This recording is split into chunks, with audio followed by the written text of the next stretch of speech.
Hello, everyone. We are at episode 5 of Ballot Talks. I can't believe I've already done like 5 episodes. This might be the last one just because I think we only have like 4 days left till the election. But it's going to be a really fun talk. Hopefully, the Ballot Talks has helped you, maybe helped other people, and yeah. I'm really excited for my guest to arrive and okay, here he is. Okay, wait. Just waiting for Alberto.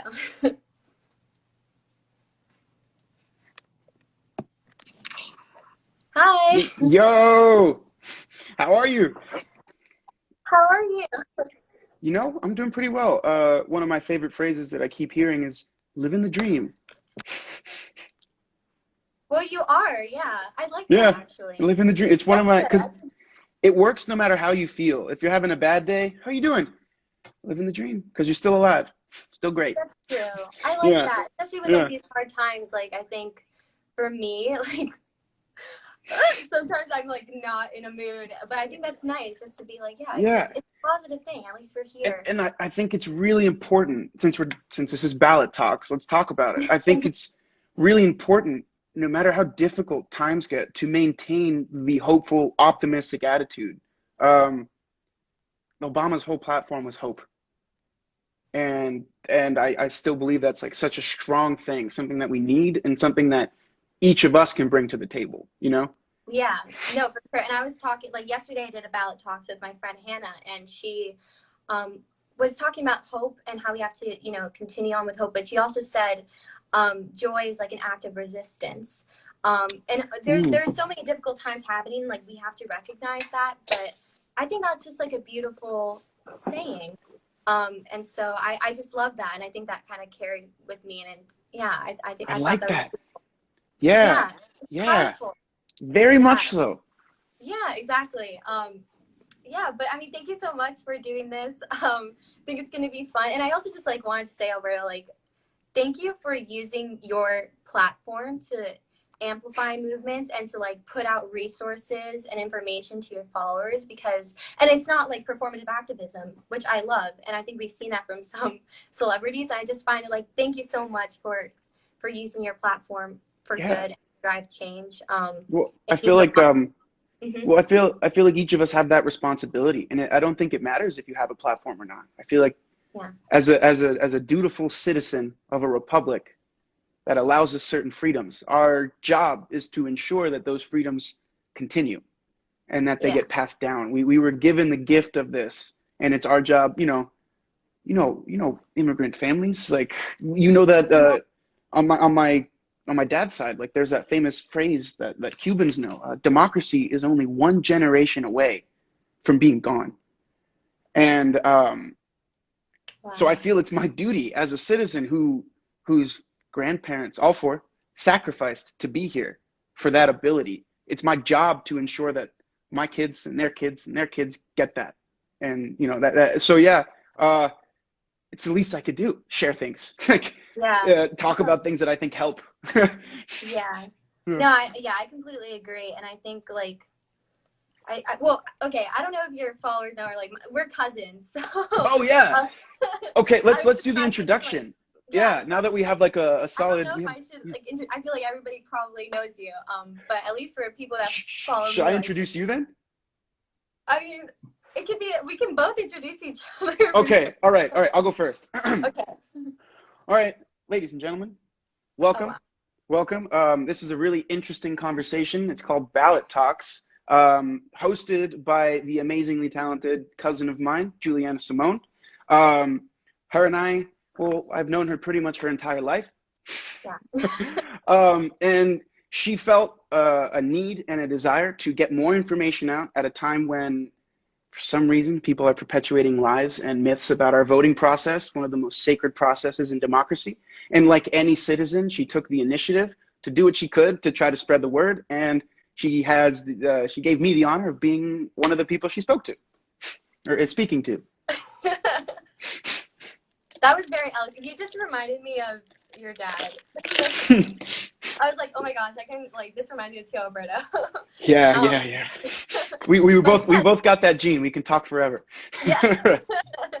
But this is Alberto Rosende. You probably know him from Shadowhunters. He played Simon Lewis, which was my favorite character from the series. I'm not biased or anything, but I like, mean, was I like paid her to say that, so thank you. I'll right. make sure you get that. um, but and now you're on Chicago Fire as a Yeah, Nick. So that's right. that's really cool. But I just wanted to talk to Alberto because I feel like, like through Ballot Talks, I've been talking about, voting by mail and like what candidates are running, how we find which candidates are in our area to vote for. But I wanted to talk to you about like what to do after. Mm. And so like, okay, like I know this isn't your first time voting because you're older than me, but how does it feel to vote in this particular election, given that there is so much at stake? Um, this hopefully is a once in a lifetime election. Yeah. This hopefully is an election that we could use to learn why we hold our democratic institutions with such reverence, why we hold our civic rights and duties with such reverence. And frankly, I think it's a wonderful opportunity for a lot of us citizens for the first time in this country, we feel, where our freedom is being tested. And this is our moment. Every generation, I think, has a moment that they have to kind of stand up, right? There's the greatest generation that stood up to the fascism growing in Europe and in the Pacific for World War II. The generation, like every generation has their moment. And I think this one's ours. This is our moment. Especially being as young Latinos, like we have to know that we are now one of the biggest voting blocks in the country. Our voice is heard. And soon, like our voice is so heard right now, it would be such a missed opportunity if we didn't say, not only should our voice be heard, we have something to say. So there's that. And then, yeah. So following your question, what to do after you vote? I think it's what I've been seeing, and I've had a couple of cousins reach out about, do you have a voting plan? Talking to your friends. This isn't the year. I don't think it's ever the year, but this especially isn't the year to vote third party. And this is not the year to say, well, I don't really, politics aren't. We've all learned that if you have the ability to say that you don't think about politics, there's a lot of privilege that you have. And while I'm not shaming you for privilege, there's nothing wrong with it. You have to work to understand it, because this is actually really interesting. I'm going to ramble here, but I had a conversation with Tessa about why do people vote, and not why do you vote, who are you voting for when you vote, and making that decision. And in this election, I think it's even more important to recognize why you're voting. You're not voting, hopefully, for your own personal interest. You're voting for your neighbors. You're voting for the people whose voices aren't heard as loud. And even more so, we're voting for the hope that we get to vote again in 4 years. And I don't say that lightly. I don't say that in a partisan way. I say it as a person who finds history to be the ultimate teacher and is seeing it echo again. And people say maybe history doesn't repeat, but Margaret Atwood says it rhymes. And it's rhyming right now. It's rhyming really hardcore. It's a straight up, like, it's going. And if we fail to recognize that with the examples of history that have been given to us, then I don't think we deserve the freedom on the other side. And that's what's at stake here. We have to really, it's a big election. So going back to what to do after you vote, it's that first and foremost, finding those people in your circle that may not be voting and just asking them to vote, saying, hey, this election is really important and I need your voice. I need you to speak for me and for people like me and for people like that guy over there. We need you. And then two, like I said, maintaining that optimistic, hopeful attitude. We have to speak into existence the world we want, while being aware of the complications that might come. But if we continue this rain coming from the top of negativity and pessimism and cynicism, it's going to color our entire worldview instead of recognizing it's coming from one group that is solely interested in their self-interest, not even for a party or a country. I wholly believe that this administration is just, I'm surprised we're seeing it in our lifetime. And, but like I said, we could see it as a detriment. We could see it as this terrible stain, or we could see it as an opportunity to grow and an opportunity to make sure it doesn't happen again. How do we do that? Education. How do we do that? Love, compassion, and understanding. I have never had someone change my mind by yelling at me or by calling me stupid. I've had someone change my mind by saying, wow, I never thought of it that way. But you know, there's a hole that when you think in this way, you're marginalizing all these already marginalized groups. Or when you think this way, you're not supporting this belief that you say you hold. So, and it all comes from understanding. Now, I'm not saying I'm the best at it. I'm not saying I've been able to do it in practice. It's been very difficult to hold my tongue sometimes. But I know that yeah, I bet it's not easy, especially when you talk to people that, like family, people that you know there are buttons you can push, and they have to continue to love you. So, and that gets difficult. And yeah, so I think those two things are my most important: making sure you continue to spread awareness and at least ask questions, and then two, maintaining that optimistic, hopeful attitude, and then maybe saying, well, let's look at it this way. The last 4 years, all I've been is stressed, anxious, worried, annoyed, angered, furious at the just belittlement or there are so many things that I'm like, I shouldn't feel about a president. Frankly, I want to go back to the days when I was 10 years old and I saw the president on TV once every 6 months, maybe. That's what the president is supposed to be, trying to seek fame. He's already the president. Yeah. The president should be trying to say, how can I, as the most powerful person in this universe with the most connections possible? The president of the United States knows every other country had like, we have all of this opportunity. So how can I make the world a little better? And unfortunately, yeah, no, sorry. And what you were saying, I think, just like thinking back on these past 4 years, like it's scary to watch the news when our president is, you know, using this racist rhetoric when he has the opportunity to condemn white supremacy, he doesn't. And how dangerous it can be. It's fueling hate. And like, we're both, you know, Latinx, and we saw what happened in El Paso. It was like the worst tragedy. It was like the worst anti-Latino attack in modern American history. And I think that's scary. And I think that's why, like, we have to vote, not just for ourselves, but like how it affects our community. Like, we have to vote for our loved ones, because lives are at stake, rights are at stake, especially what we're seeing now with how, I mean, Trump was able to nominate 3 Supreme Court justices. And I just think like what you were saying, like, I think we've seen what happens when we got complicit, when we didn't use our voices, when we didn't even vote. Like, the numbers in 2016, like, was disappointing. It was disappointing. And especially, yeah, I mean, when we come from heritages, well, like, you know, my father in Cuba, like, that was not a right they had anymore.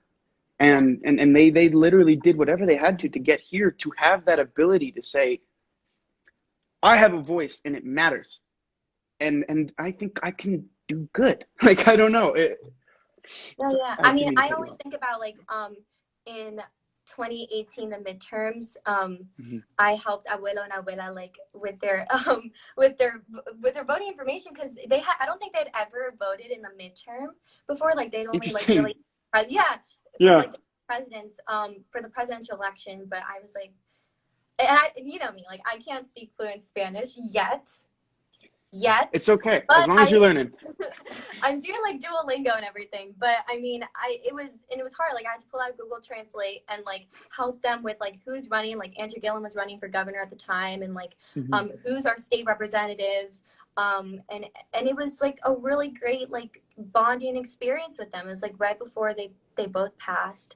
And I think when I voted, when I dropped off my ballot, like I couldn't stop thinking about them because they voted for us, you know, like they voted for, you know, all our cousins and like the Hmm. next generation. And I don't know, I think that's what also motivates me to vote because like they moved here to not only to be safe but also to like think about like their kids and then their grandchildren, and we have Yeah. to live up to that legacy. And I always think about like I think they want us to be active citizens in our community.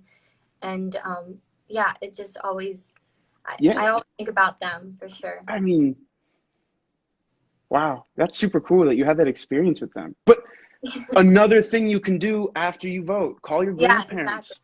Have they voted? Are they comfortable voting? If they never have, say, that's cool, vote with me. Like, we'll go together. We can talk about this. And Yeah, in any other election, I would encourage dissent. I would say, yes, disagree, but don't leave it at that. Find that middle ground. Do the yeah, work. This election, unfortunately, I would never feel the need, like I not never. I don't want to say that. I don't like saying never, but in any other time in my life so far, I've lived for 4 presidents: Bush, Clinton, Bush, Obama, now Trump. 4 presidents.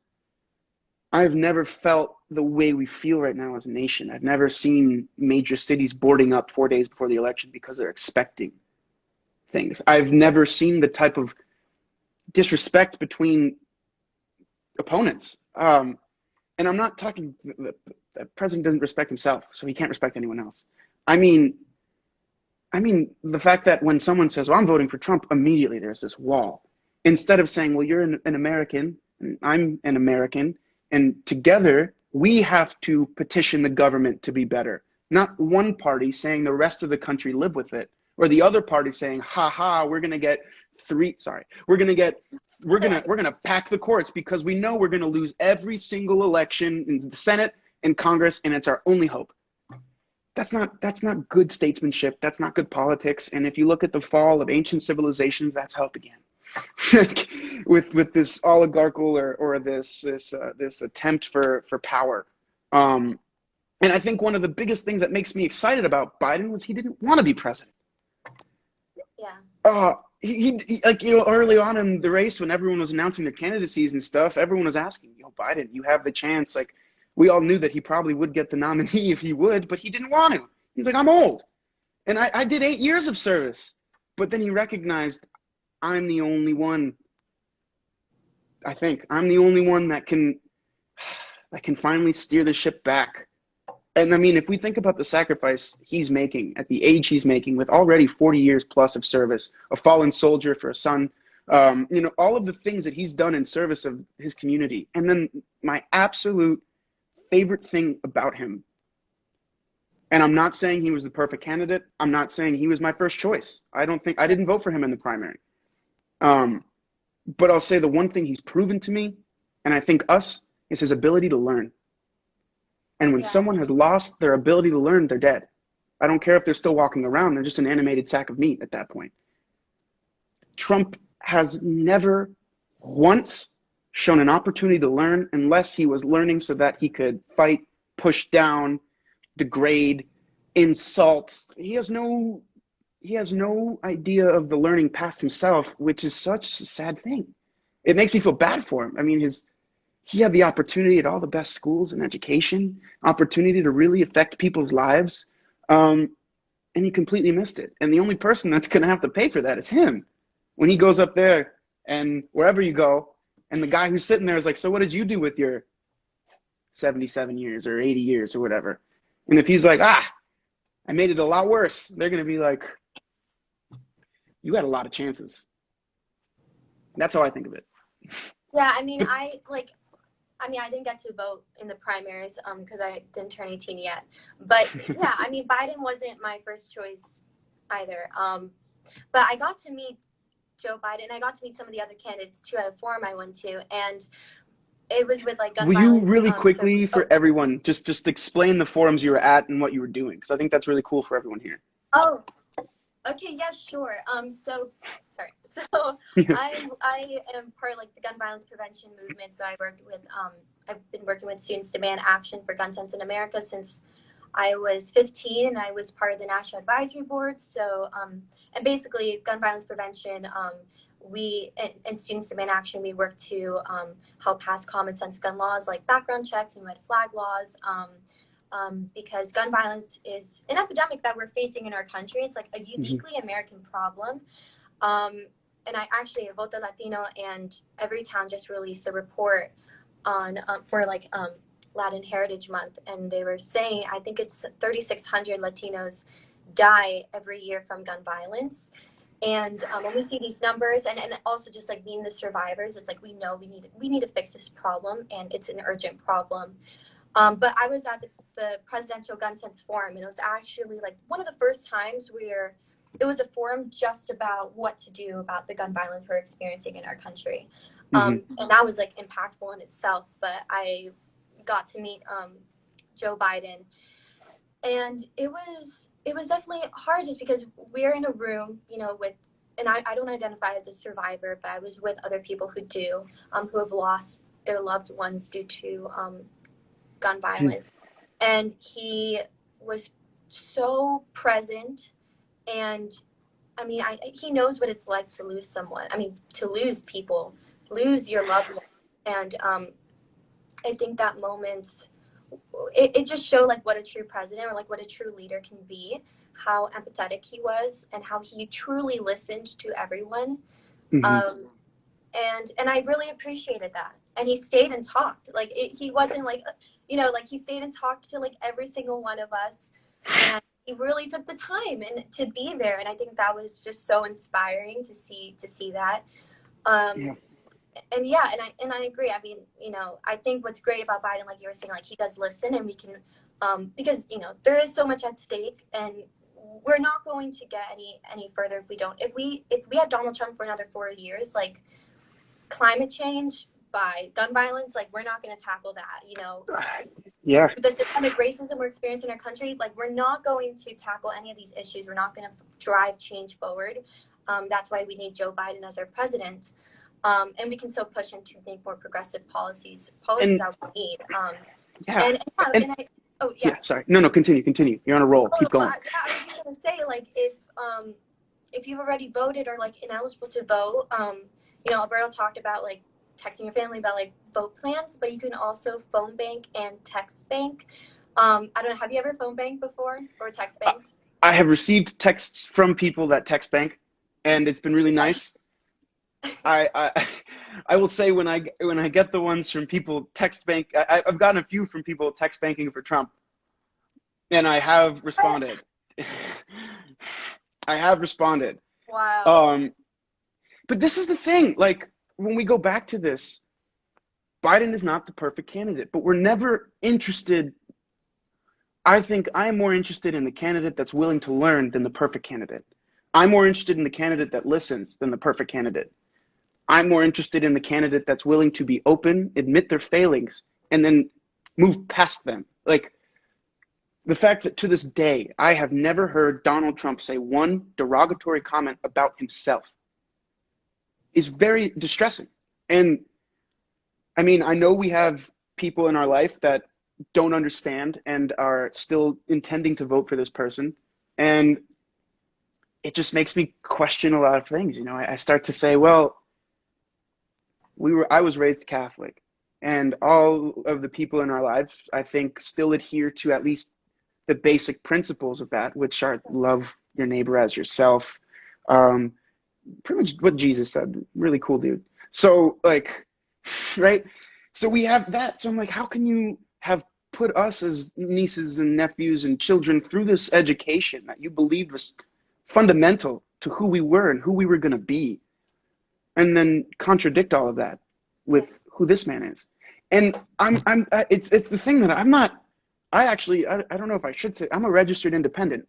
I do not ascribe to a political party, because in California there's still an independent primary, so I can still vote in the primary. Yeah, we don't have it in Florida. So in Florida, I was partisan, so I could still vote in the primary. But I think it's so important for people to get away from this idea of party loyalty. Harley actually told me this. Harley's another one of my cousins.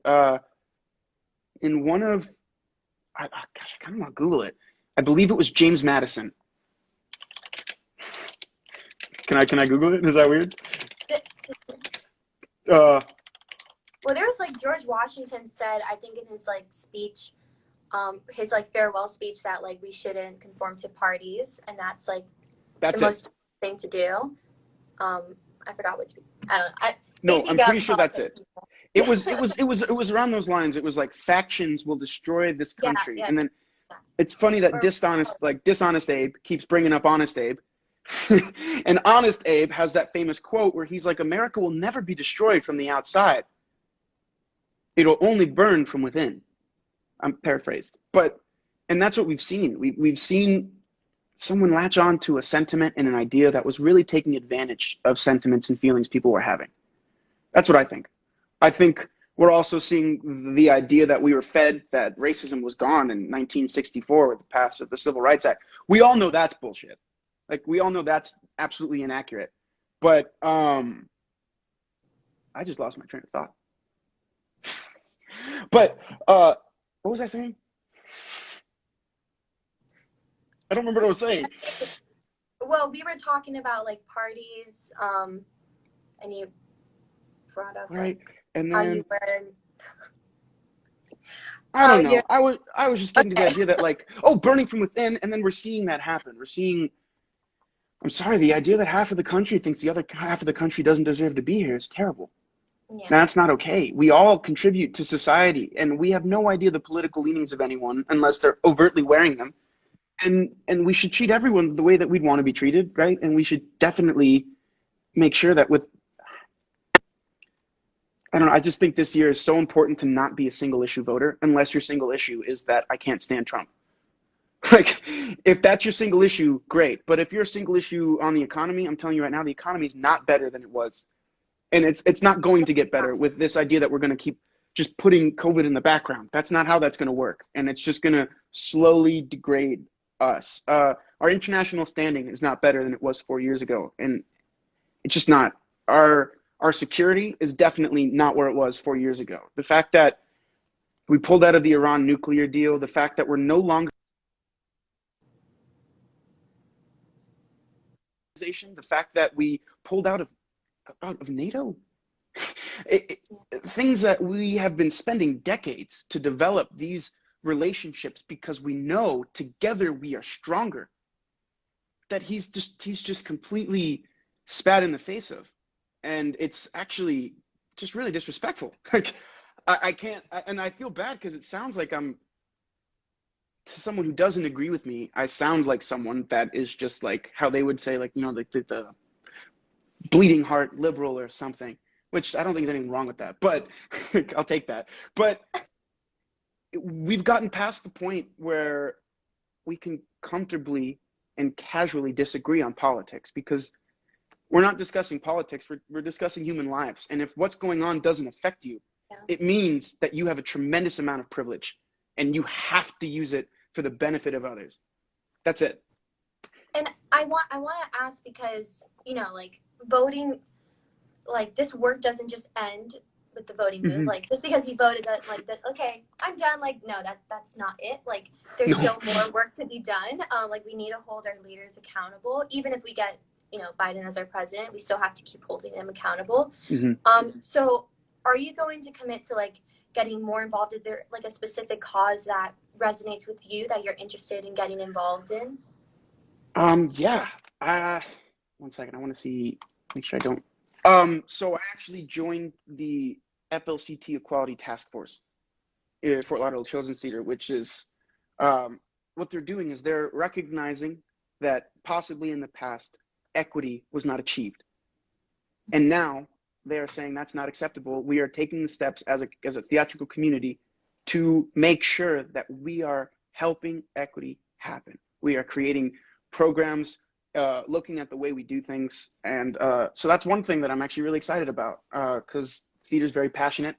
And that's exactly what we need to see. And that's what I want to say. Post-voting is now like that. It's saying, how can I do that? Is there an organization that I like that I can volunteer? Is there a way that I can educate myself more so that I can educate others?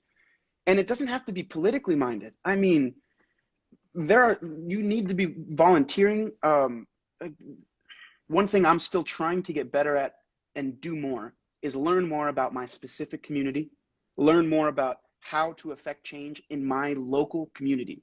What Yeah. can I be doing? Whose job is it to do certain things?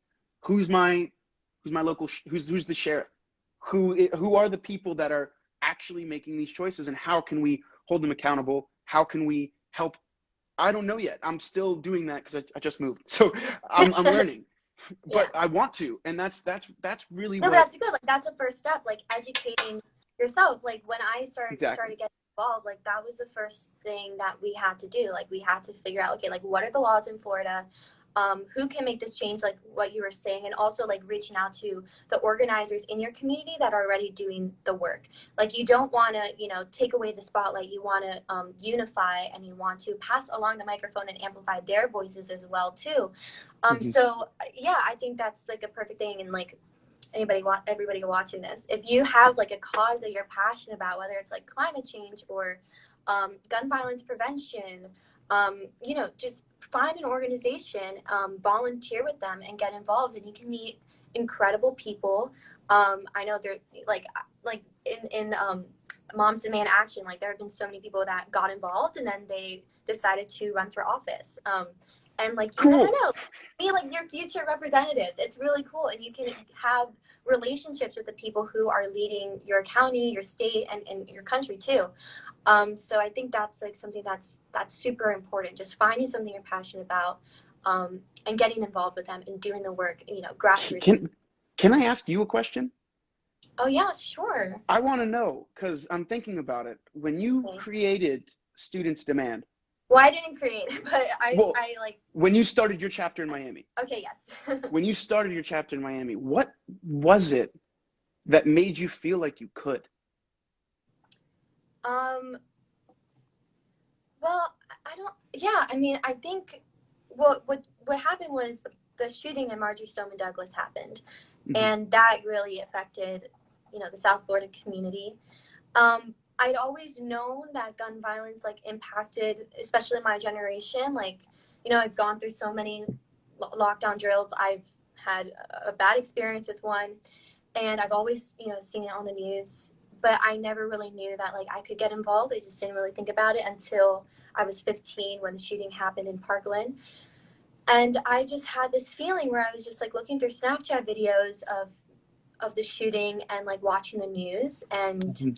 I was like, what am I doing? Like, I'm just sitting here watching lives being taken from gun violence.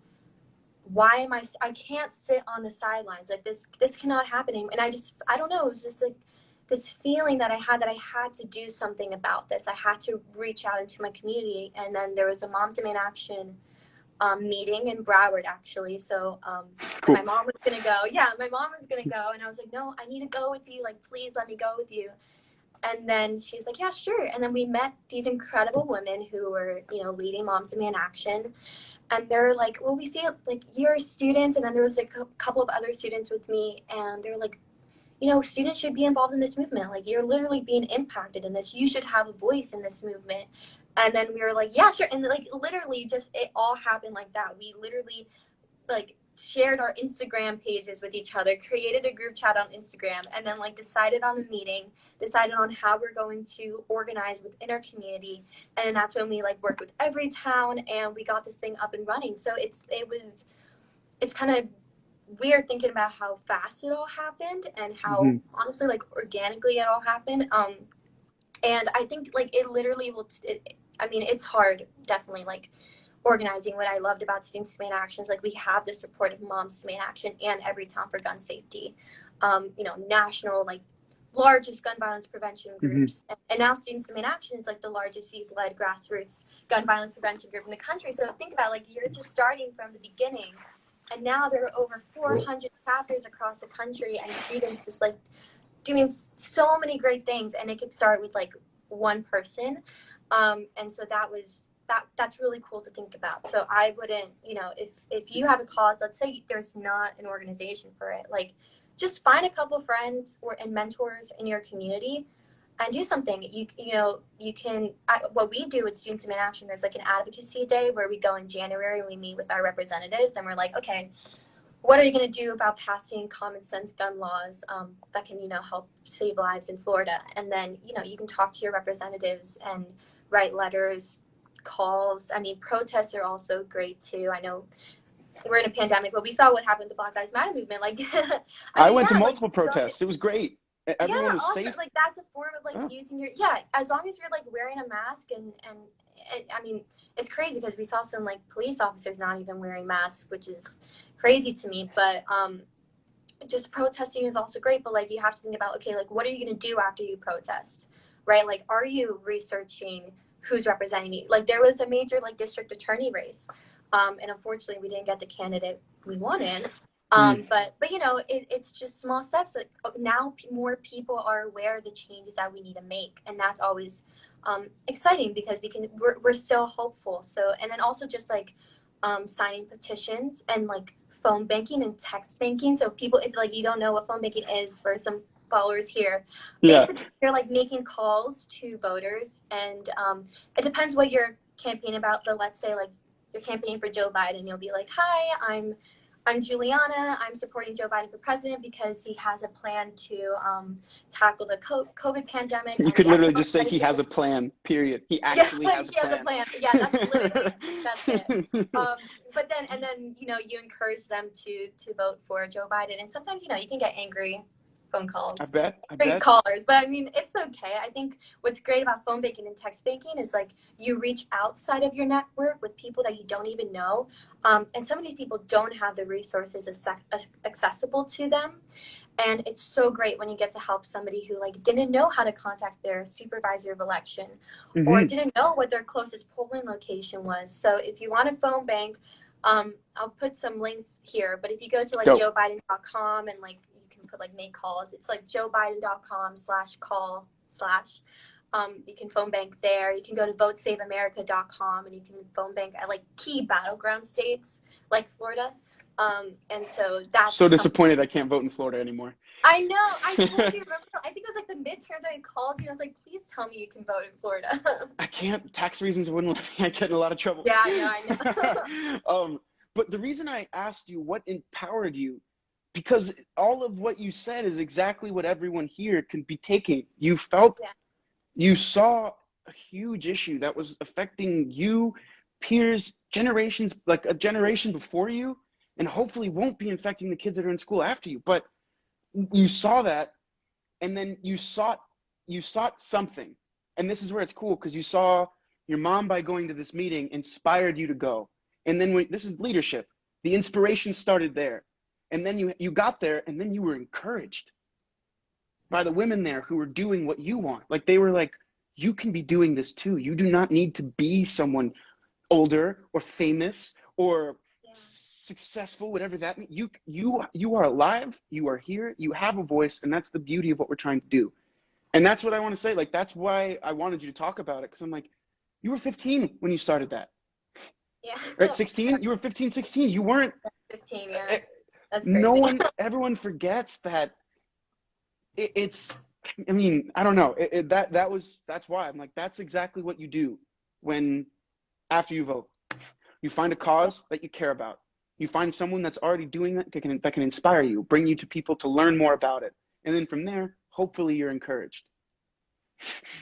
Oh Or yeah. you find a cause, encourage yourself. And it doesn't have to be like, I don't think it has to, like,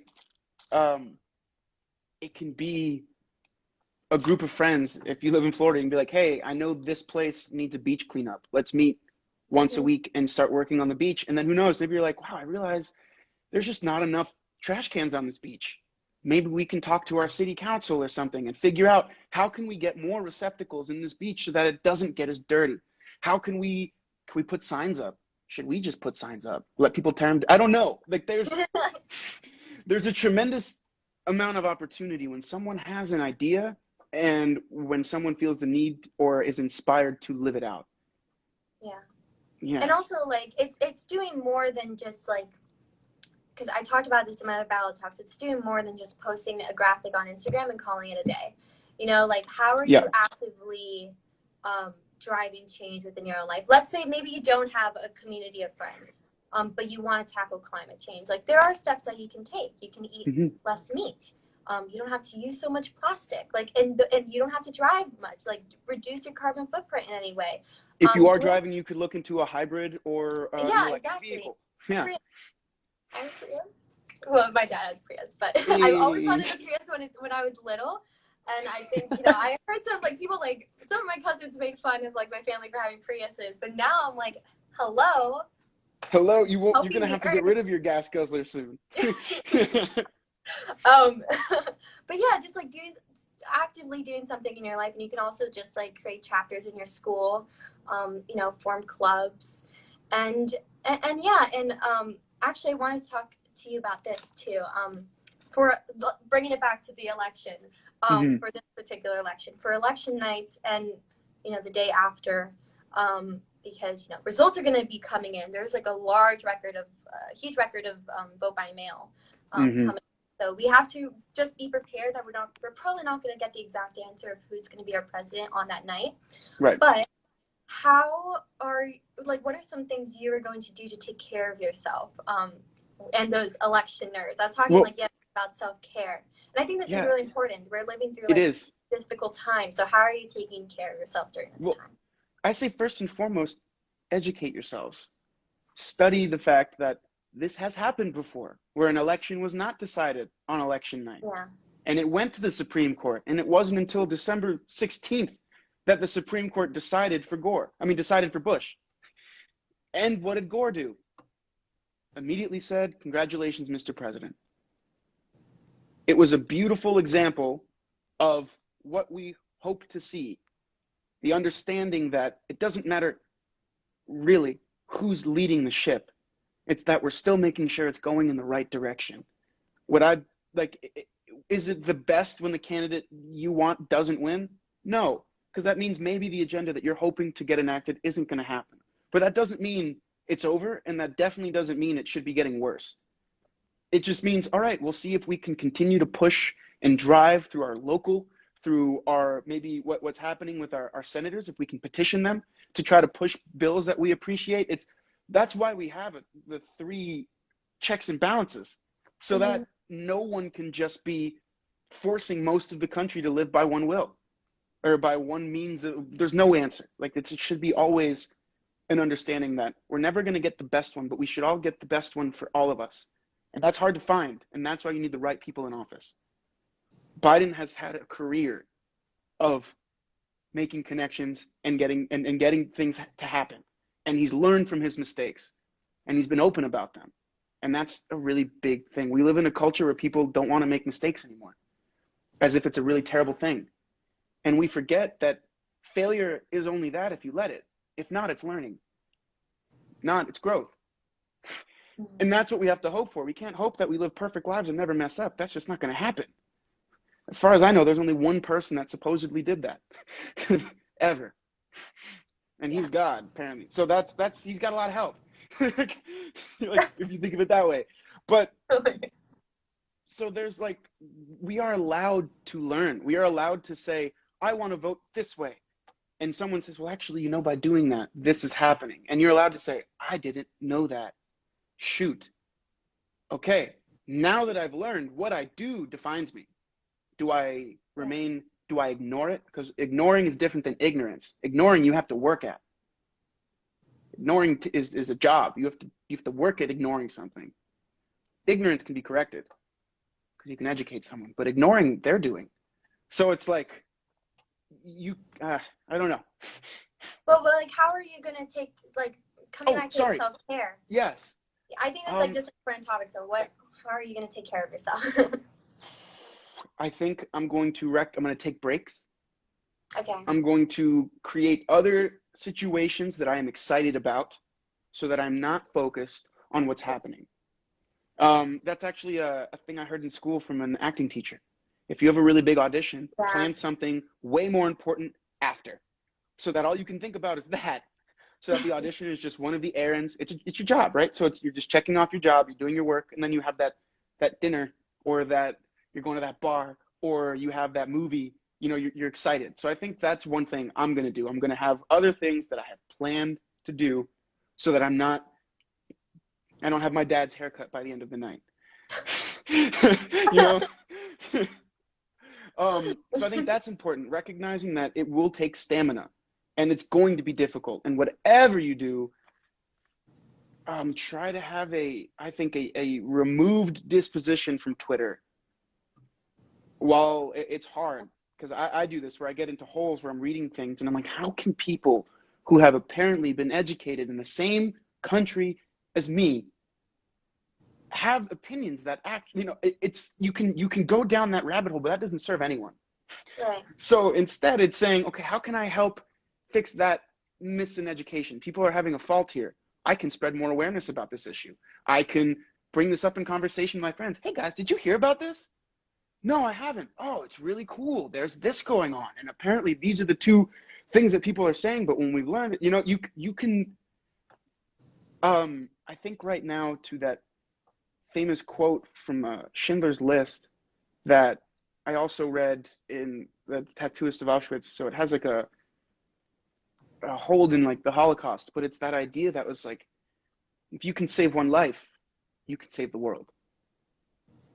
So you think about it that way. If you could change one person's vote or open one person's eyes, that's it. Even if that person is yourself. Yeah. Because that's still one more vote. And I think that's that's something you can also think is like, all right, if everything's freaking me out, I'm proud of myself. Cool. That can be a moment to be like, okay, I'm proud of myself. And if you're not, what can I do next time to make sure that I am? I didn't talk enough. I didn't post enough. I didn't have that hard conversation because I was scared. And that's okay. It's okay to be scared. It's just it's not okay to continue to not do things because of fear. Yeah. Like, so I think it's one of those things, don't put too much pressure on yourself. And for me, it's going to be a lot of treating it like a workout, paying attention for a bit at a time, maybe even having a timer so I don't go too hard. And then saying, I'm going to take an hour and I'm going to go for a run. Oh, you know what? I'm going to go to that ice cream place and get it to go because I'm not going to sit inside. I'm going to wear my mask. Exactly. I'm going to go work out. That's a very positive way to get rid of negative energy. Yeah. Literally just go sprint as fast as you can for as long as you can. I guarantee you'll eventually get over it. If not, you'll get a great workout in. Right. No, exactly. No, I have to work out for like my dance class for school. And I mean, I had never you've always worked out, but like I had never like I've danced, but like I'm not like hardcore.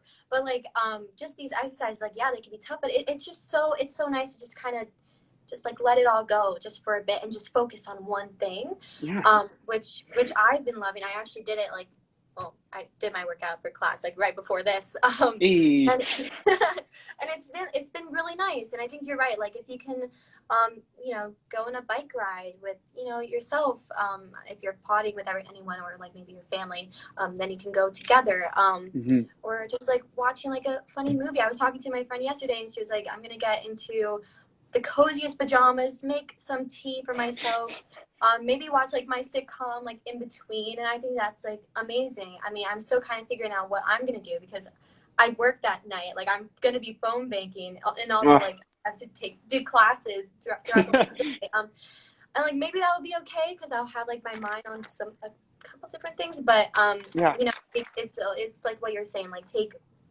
breaks for yourself. And I think that's like a really good advice. And I just wanted to play a quick little game. Okay. To test your knowledge, but hopefully really quickly. Yes. Another thing that can be done. I don't mean to do like a what's it called, like a plug, but Tessa is teaching a yoga class this weekend. Oh, yes. That is a lot of her classes are dealing with mindfulness and recognizing or getting slight tools to kind of just calm down. So that's another thing. If you do yoga, if not, that's a great way to kind of connect because it's all about breathing. It's all about focusing on what you're doing, not on other things. Tessa's classes are great. She has it on her bio. But also, there are classes. You could YouTube classes. You could say 20-minute stretch. I would say yoga is like a tremendously great Yeah, thing for that. definitely. Sorry, I let's do this might game. take Tessa's classes. Is it this weekend? I mean, I might do it Yeah, because I'm gonna need. it's tomorrow is like the beginner class, and then Sunday would be the more, I guess the more difficult class. Okay. It's not super advanced. I would say it's like an intermediate class. I am not great at yoga, and I can take both, and most time I Okay. do. Cool. Cool. Yeah, I might do that. yeah. Yeah. I mean, I hiked. I don't know if Tessa's here, but I mean, I don't know either. doing well. I haven't seen it for long. But okay, just a quick little game to test Let's your do it. knowledge. Oh God, I'm nervous. Okay. I mean, I don't know. I mean, it doesn't matter if you don't know because I'll just say the answer. But Oh, but if wait, you this is a great opportunity. okay. If I don't know, I'm very excited to learn. Exactly. There we go. Teach me. Let's do this. Okay.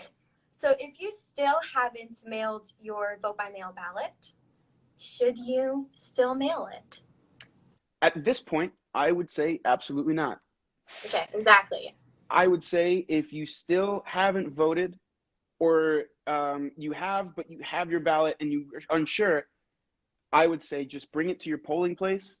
Or actually, I'm pretty sure you can drop them off at any polling place. Well, during early voting, you can drop it off at your, closest early voting location. However, flashing red lights over here. If you Okay, wait let's do it. until yeah, exactly. This is important. If you wait until November 3rd to drop off your ballot, then you cannot go to an early voting location. You have to drop it off at like your Board of Elections sites, like your specific Board of Elections site. So if you still have your ballot, like your mail-in ballot, and you still haven't dropped it off, like, I don't know, do that tomorrow. Do it as soon as you can. Also, you yeah, can do a thing where you can go to your polling place and you turn in your ballot, and then you can vote right there. That's what I did. Right, yeah. Yeah, you can do that. It's like surrendering your ballot. You have to surrender it. I made the mistake of walking over because I was like a block away. I was like, hey, ready to vote. And they were like, we need your ballot. And I was like, I will be right back. But, at least you went back and did it, Yeah, no, of course. Yeah, I was a block away. I went home, came back. It was great. And then I got to do that was actually the first time I voted with like the little punch thing, like the old school vote. Like, we punch a hole. Like, it was cool. Really? Yeah. That's so this cool. year, I didn't get to vote like that. This year, I had to do a different process because I'm in Chicago. So. Oh yeah. This year, my ballot arrived. I always vote. I have it, so I always get my ballot in the mail. So I'm like, this is great, but I wasn't in LA. I was already here and I had quarantine. So Tessa actually got an overnight envelope, shipped me my ballot. I got my ballot, filled it out, and then filled out that she was going to drop it off for me. And then I shipped it back, and then Tessa dropped it off in a ballot box. And I already have confirmation that my vote has been counted. Awesome. Because I made a voting plan, and we had to. Yeah. No, that's so important, and that's actually like my first Ballot Talks episode. My guest was like talking about like what she did, because she has like college age daughters, and she kind of did what you did too. Like she had like specially FedEx to them, and she had like to prove that like they're related, and that's why they can like drop it off. But yeah, that's why it's super important. Like when you're discussing your voting plan, it's not like, oh yeah, I'm gonna go tomorrow to drop off my ballot or to vote. It's like, no, are you gonna vote in the morning? Are you gonna vote in between your lunch break? If you're waiting to election day to vote, are you going to vote in between classes? Like you have to figure out what time, and you have to give yourself enough time because it's going to be long lines. And we're seeing, and this is another reason that I think people need to be aware, we're seeing this is the unprecedented presidency, but this is an unprecedented amount of voter suppression going on. We're hearing certain counties in Texas have reduced their voting locations to 1. We're seeing so that's why this election more than anything is super important for you to do that. I've been reading a lot of Stoicism lately, and there's a quote by Seneca that I'm going to paraphrase horribly, but essentially he's like nothing catches the wise man by surprise. He's already imagined it. And it's this idea of, what's it called? It's some people get strange about this, but I think it's a really beneficial tool. It's called negative visualization. It's not for you to get negative. It's for you to say, all right, I'm going to go to my ballot. I'm going to go vote at 10 a.m. on Friday. I have work at noon. If it gets to the point that I'm in line at 11:45 and it does not look like I'm going to make it, what do I do? Am I going to call in and say I'm not going to make it to work? Or am I going to say that's probably not the best time for me to vote then? I should find a different day. I should try to turn it in early. You say, what if I get to the ballot box and there are people trying to suppress my vote? What do I do? There are numbers you can call. There are organizations you can reach out to and say, there's voter suppression happening here. And if you know that, you won't be as frightened when you see it. You'll say, I already planned for this. Here's the number. Bam. Great. And I think this is a technique that I think is important. It really works with auditions too. What if I walk in there and I completely forget all my lines? Well, I guess I'll just completely forget all my lines. I'll say, excuse me a second. I'll look at my sides and then I'll do it over again. It's not really that embarrassing. It's only embarrassing if I get super embarrassed. Yeah. No, you're And right. once it's like you're taking all of the power away from the negative circumstance. So I think if you guys do that, make sure you don't ever think it's going to be perfect. It's going to be sunny. I'm going to stand there. I'm going to be smiling. I'm going to cast my vote. It's going to be great. While that's the dream, prepare for it to be raining. Prepare for the person in front of you to be the opposite political party and very vocal. Be prepared for the absolute things that would definitely make you nervous or scared, and then create a plan to say, this is how I'm going to combat that right now when I am comfortable and in complete control, so that when I'm not, I have my plan to fall back on. It's very military. It's like, I don't know if you listen to this podcast called Pod Save America. You should totally listen to it. But I believe I've heard of it. For sure. Yeah, I mean, it's amazing to listen to it. And I think it's Dan who says this. He always says, or maybe it's John Levitt. I don't know. One of them says, worry about everything, panic about nothing. And I think that's like, that's great. Especially that's for this election. And another question for you. Yes. Can you track your, well, you probably know this because you already said it earlier, but can you track your mail-in ballot? You can track your mail-in ballot. We live in 2020. It's incredible. You can go online and say, track my ballot, type in your state. And there are a few websites that do that for you. And you can, I've done it on multiple, I think I did it on like 2 sites just to make sure. Like, okay, I think doesn't, correct me if I'm wrong, your state should have a ballot tracking, right? I think California does. And then there are also Florida does. You can also go to Rock the Vote, and they have like their own like page that says how to track your ballot, and it'll show you like, you know, all the 50 states. You click which state you're on, and it'll bring you to your specific election sites in your county, and then you just put your information, and boom, you'll see if your ballot was counted. Oh, look at you go! Look at that, Rock the Vote. I would click California. And then it would ask me a bunch of questions. Look how easy that is, guys. Yeah. Literally and the cool all thing the information right there. You can do it from your phone. Like, we live in a time where excuses are few and opportunities are many. Yep. You're right. So, and I'm not saying I'm the most, like, I at this point, if anyone can make an excuse, it's very hard. I mean, someone voted from ISS, the International Space Station. So why didn't you? Were you on the moon? Because I'm pretty sure they did it up there too. Like, if you didn't vote, then you have to, it's very important. Yeah. It's just not everyone has that privilege. Yeah. And what I just wanted to like, just reiterate what you said earlier. Like, if your community is experiencing voter suppression, because let's be honest, the Republican Party, especially in certain states, are trying to take away your vote. So if you're experiencing voter suppression, there are numbers you can call. I believe you can go on like the Instagram page, Vote Save America. You'll find the numbers, but I'll also put it on my caption. And make sure you give them that call, because again, your voice matters, your vote matters, and it's super important. Are you looking up the number? Yeah, I am. I'm trying to see if we can pop it up real quick. Know your state, register to vote, make a plan. Gosh, there's just so much awesome, colorful, wonderful information out there. Oh, man. Yeah, I mean, cool. I'll put it on my caption, and I think I don't know, post on my story, I guess that's how you call it, on Instagram. Anything you want me to reshare, just tag me in it, and I'll put it on my story too. Oh, cool, yeah. Yeah. I'll do that for sure. Cool. And then like this one more question, part of the game. Cool. How many electoral votes are needed to win? The 2020 presidential election. Oh no, how many electoral votes are needed? It's almost like I listened in government class. 270. Iconic. Yes, you're right. Yes. Yes. You're right. 270 electoral votes are needed to declare the victor. Mm-hmm. And what we've seen again, if you're nervous, just look at what's happened before. It's happened before. It's not unusual. It's unlikely, but it happens. It's happened, I think, 5 times in history. And it happens. And that's why we have the checks and balances we have. And that's why we have to make sure that they're respected. Peaceful push by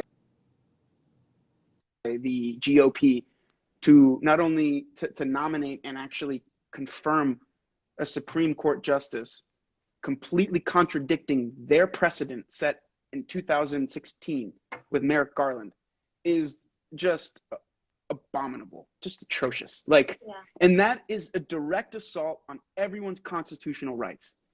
And that it's just that important. It's not a thing of partisanship anymore. I feel like it sounds dramatic when Biden says it, but it's true. This is a fight for the soul of this nation. Because if not, some soulless president, he has no idea what to do with a soul. It's really, but it's fascinating at the same time. I don't want it to sound scary or sad. It's cool. We're in a point where we get to be like, we made a choice. We stood up for what we believed in. And I really hope that in the near future we can say, thank you. So excited to confirm and inaugurate the 46th President Joe Biden. And I'm so happy that when they study this in history, I was on the side that fought for hope, fought for love, fought for science, fought for education, fought for actual safety, fought for the respect of my citizens, fought for the respect of women, fought for the respect of any person that is BIPOC, fought for the respect of the LGBTQIA community, fought. There's a lot of people you can be fighting for just by casting your vote. And that's I saw the coolest one of your thing. Followers, they quoted Hamilton, like, history has its eyes on you. And it's so true. Yeah. Like when you're looking back at history, like just like what you're saying, like which side are you going to be on? And then that's why, like, it was 2016, Hillary won the popular vote, but Trump won the Electoral College. So that's why it's super important to phone bank or text bank or reach out to your friends and family who live in battleground states like Florida, Pennsylvania, Wisconsin, Michigan, North Carolina, Arizona. These are key states that can really dictate like who's going to be our next president. It's a lot to think about, but we have the power to create change and to decide who our president's going to be. And also to remember, like, yes, we have a super important presidential election, but there are other candidates on your ballot. Like there may be, like for me in Florida, like there is some, congressional candidates running. I had state representatives, state senators, Yeah, we had propositions as well, things that were going to affect the state. Like in the state of California, we had a proposition that says if someone is turning 18 in a voting year, but they're 17 for the primary or 17 for, they can still vote. That's what happened to me. Yeah, California has a proposition. Yeah. So that's Florida, and that's another cool thing. And this is another thing just to touch on, because what did I say? The wise man prepares for everything, essentially, so nothing catches him by surprise. So if Trump wins, it's not lost. There are 17 seats up in the Senate, and I think the Democrats only have to win, 3? Yeah, like I think it's like 3 to 5 or something.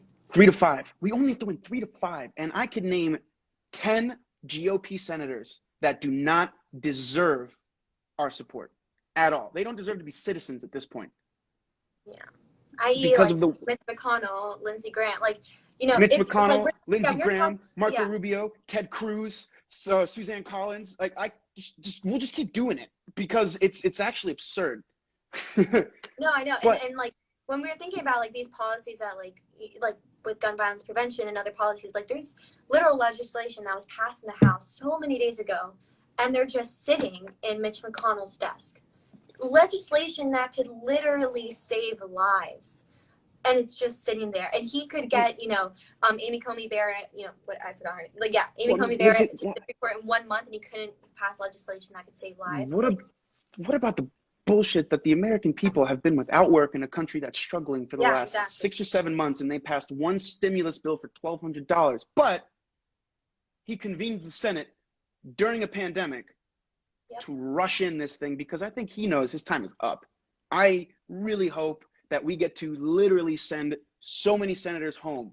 I want Lindsey Graham this time next year to be sitting on his couch in khaki pants, wishing that he didn't completely ruin his integrity. Yeah. And by the way, Jamie Harrison is running against Lindsey Graham. He's a great candidate. Phone bank for him, text bank for him. Amy McGrath is running against McConnell. We've got Mark Kelly. Yeah, like just that's what I'm saying. Like, and what we've been saying, like, do your research. Like, if you can vote this year, like, let's say you're not 18 years old, or if you're ineligible to vote, like, you can still be part of this movement. Like, you can still find like key battleground states, what races are happening there, and phone bank for, especially like the local candidates too. And I think that's super important. This is something yeah. that I'm learning. Like, your local candidates are literally going to affect you more than who's president. Your local candidates decide. I mean, I guess now because I'm becoming an adult and I'm trying to pay attention to my community more, I'm like, wow, our local candidates are like, this is so important.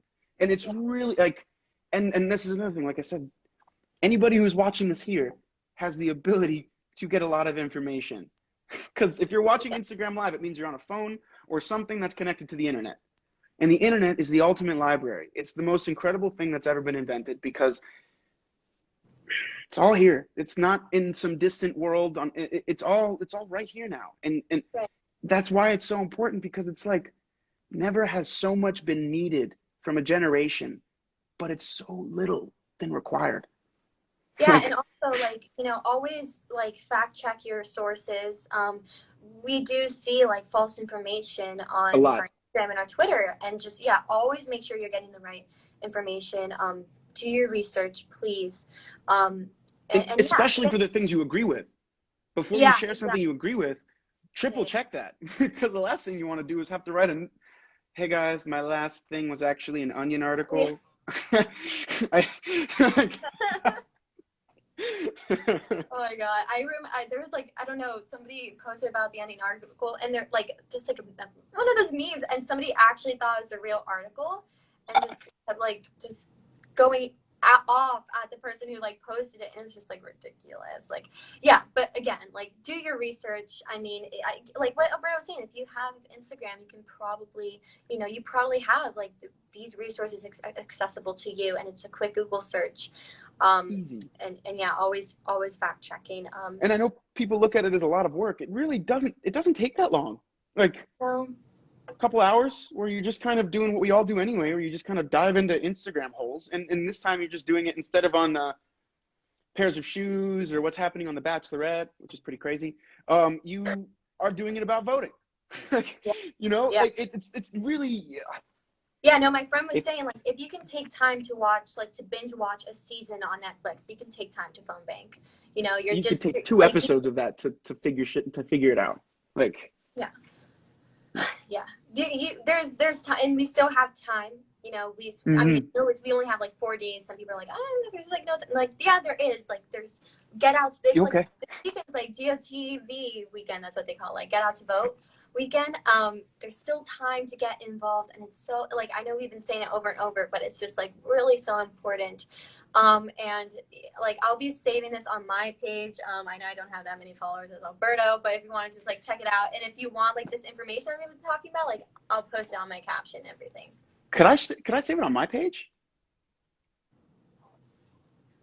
Or can I post it in my story maybe? If you save it on your page, I can post it in my story maybe? I'll post it on, for sure. Like, I'll like share it on my story and I'll tag you, and then you can, Dope. Cool. So this will definitely be up for everyone to watch, rewatch, check out. But it's literally down to this. If you vote, you can literally be using your voice to help millions of lives. You literally become a superhero in a way. Like, and it just takes one. It literally one and one and one and one and next thing you know, like, it's really scary when people think that their voice doesn't matter. And you're seeing this on Instagram all the time. If it didn't, they wouldn't be trying so hard to shut you up. Mm-hmm. If your vote didn't matter, Mm-hmm. trust me, they would not be spending the money. And they Yeah. are. They're spending a But lot of like money. my friend was telling me, I think there was a race in Boston or something, and it was like a local race, and it was decided by just two people, two votes. And That that decided local race who could won. affect it could affect budgets for schools. It could affect Yeah. budgets for your local police departments. It could the ramifications of that single vote can be beautiful or destructive. Yeah. Like, No, sure. hmm. Yeah. And yeah, I think like, there are resources. There's a great resource called My Vote Project that you literally like put your information, like your zip code, and it'll show you all the candidates that'll be on your ballot. Their education, their biographies, like literally everything. You can go to Vote Save America. You can go to gunsensevoter.org and find the gun sense candidates in your area. And again, gun sense candidates are candidates who will pass common sense gun legislation like background checks and red flag laws. There's so much out there. And just, yeah, please do your research. I guess, like, I think this is kind of coming to a close, but if you have, like, maybe any, like, last words, I mean, you're, like, on with your, like, quotes today. Like, you're Yeah, so. I love quotes. I've always been a quotes person because I just think it's really cool to find wisdom that's proven itself over time. So you don't have to make anything up. Like, what's it? The wise man only speaks when he has something to say. The fool speaks when he has to say something. So there's that, and I feel like that's just kind of perfectly Trump. Like, he has to say something all the time. But last words, I would say this is your time. You've got, 4 days until the election. If you can vote early, do it. If you can't, make a plan, and especially visualize all of the things that can make you feel uncomfortable, scared, nervous, and then make a plan where you're the superhero that knocks those things out of the park. So when it happens, if it happens, not only are you prepared, but you've already done it. You've already done it in your mind. Makes it easy. 2, don't put too much pressure on yourself. This is going to be a stressful time. Everyone's going to be nervous. So whatever you can to inspire one other person to remain calm, cool. And if that scares you, if you're like, I don't know what to do, there's another quote that I like. The student goes to the master and says, Master, what do I do? I'm uninspired. And the master says, that's easy. Inspire others. So if you take that, you can say, if I'm feeling nervous or uninspired, or, well, I'll inspire someone else. I'll soothe someone else. I'll get coffee with someone where we say, hey, let's just both not talk about this and go for a walk. Keep your mask on. Just go for a walk. Like, everyone has so much power. And the saddest thing is that people live their whole lives not understanding that. And voting is one of the ways where you get to recognize, understand, feel, and engage with that power. So know that we're blessed to be in a place where this is the conversation we're having. And if you are not in agreement with who I'm voting for or who I believe in and why, generally I'd say that's something that this country guarantees. But what I would say to you this time, don't look at what people say. Look at what they've done. More importantly, look at how they treat people, especially the people that might not have as much as them. And what we've seen over and over again from this president is a lack of care for anyone but himself. And that can be proven by things he's said. And here's another thing. Don't trust someone that says one thing and then says, it's not what I mean. Because the English language is it's a gigantic language, and we have a lot of words to be extremely specific. And if someone can't do that as president when he's communicating to this many people, he probably shouldn't have the job. So I'm saying, like, listen to what they've said. Look at it in writing. Don't go listen. Go look at it in writing and see if you can follow the thought. See if you agree with that thought. Pretend it's not the candidate you agree with. And see if that's something you would want said to your children, said to your parents, said to you. How would you respond if that was said to you? If the president called your people rapists and murderers, how would you feel? You'd be really pissed about that. What about if you were a victim of some sort of violence and this president said, well, there's good people on both sides. The guy who hit you is just as good as you are. That mentality died 10 years ago. Thankfully, this victim blaming mentality is not continuing. This is bullshit. So like, I'm just saying, look at what's out there in writing and the fact of what people have said and done and make your decision. But this is the time when you shouldn't vote for yourself. You should vote for everyone else, because I think of that Holocaust poem, that one that says, well, first they came for the Jews, but I was not a Jew, so I said nothing. Then they came for the Christians, and they came for the Protestants, and when they came for me, there was no one left to stand for me. So be aware. If you want someone to stand for you, you have to stand for other people. You have to be aware that I have privilege. I know I have privilege as a white appearing dude in this country. So I try to use that to say, no, we need to make sure that they're being heard, and that they're being heard, and that funding's going to the right people so that equity is achieved, not equality, equity. And if you don't know the difference between those two words, congratulations. You have the awesome opportunity to Google them and figure it out. That's the coolest thing about learning. It never stops. Yeah. So those are my last words. Yeah, I rambled a bit. No, I mean, thank you so much. And again, like, I think, you know, I'm just so grateful that you are, like, speaking up about this. And I know so many people say, like, oh, actors, like, stay in your lane. But I feel like what's the beauty about actors is, like, I'm an actor, like, I'm not in Chicago Fire. I'm still in school. But basically, like, with acting. You're an actor. You're an actor. You take that right I now. mean, I mean, no, I'm sorry. an I've never been in a national tour of a beautiful, amazing musical. So. Yeah. Yeah. I mean, yes. I mean, I think, like, I'm an actor. You were a professional before me. Well, yeah, I was 9. Yeah, you were. Look at that. Thank you for this humble brag. Okay. Yeah. But yeah, no, I think the beauty about, like, acting and theater, like, what we learn is, I was talking about this yesterday too, is we learn the act of empathy and listening to people. And I think, and with theater and film and television, I think the purpose is to change perspectives and to drive change. And I think through my work as, like, you know, organizing and being a part of, like, you know, these organizations that I'm involved in, it kind of found a purpose for me and, like, what kind of work I want to do as an actor, because I feel like everyone should get involved no matter what, you know, what career path you're on. We're citizens in this country. You should be actively participating. And I feel like that's why I'm just, like, glad that you're speaking up about this too. I mean, I have to say, I'm just as proud as you. Like, thank you. You have how many ballot talks have you done?